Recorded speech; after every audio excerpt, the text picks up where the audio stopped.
Hai semua, Assalamualaikum. Hampa pernah makan pulut kacau warna pink ni? Pulut kacau ros ni ada yang panggil pulut kacau delima, wajik delima, wajik ros. Macam-macam nama dia. Sama juga macam pulut kacau biasa, cuma kita guna gula putih berbanding gula merah untuk pulut kacau yang warna gelap tu. Rasa dia lemak-lemak macam sirap. Ada bau ros, sedap. Bahan nak buat pun mudah je. Mula-mula dalam kuali besar hampa masuk gula, santan, garam, masak sampai gula tu larut. Pulut ni masak siap. Boleh tak nak sukatan air kena sama banyak dengan sukatan beras pulut. Atau hampa boleh je kukus pulut tu sampai masak. Yang penting kalau nak pulut kacau jenis rangup, kena bagi pulut tu anginkan sikit. Dan bagi pulut tu kering, dia akan jadi keras sikit. Kalau nak pulut kacau jenis lembut, boleh masak masa pulut tu dah sejuk dan kita teruskan masuk dalam air gula.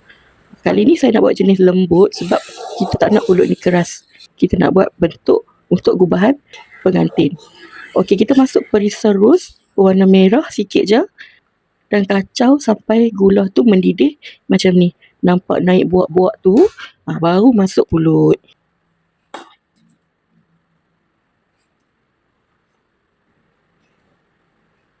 Kemudian kacaulah rata-rata, dan nama pun pulut kacau kan.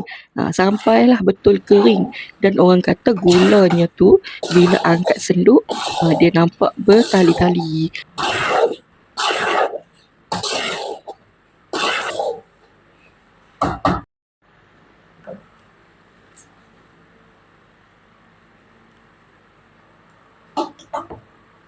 Sebab saya nak buat gubahan pulut ni, saya masak sampai kering betul. Boleh tuang dalam talam panas-panas dan biarkan sejuk. Kalau nak gubah bentuk macam kek, kena sejukkan dulu, baru masuk dalam acuan atau loyang.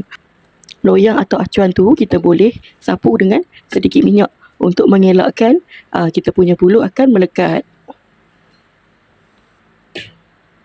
Untuk sekilo pulut ni dapatlah 2 bekas ni yang kecil dan satu lagi besar. Pastikan tekan sampai betul-betul padat.